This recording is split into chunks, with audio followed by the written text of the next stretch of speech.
Goats are a type of animal that are known for their bearded faces and curved horns. They're very smart and playful. They can climb well on mountains and rocky areas because of their strong hooves and good balance. Goats have thick coats that keep them warm, and they eat all kinds of plants. Wild goats are very usually calm. The male goats can be grumpy during the breeding season.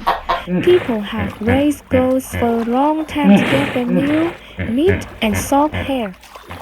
Sheep are gentle, fluffy animals that stick together in groups.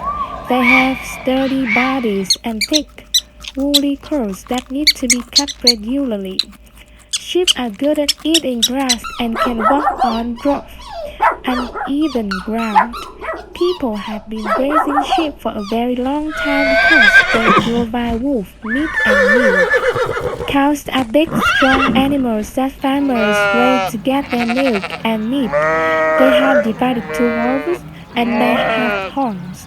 Cows live together in groups with a leader and are usually calm. But boy cows called bulls can get angry.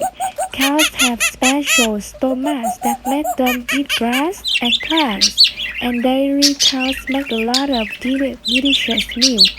These cows are raised for their tasty meat. Cows need lots of space, clean water, and good food to stay healthy, and farmers have been raising them for a very long time.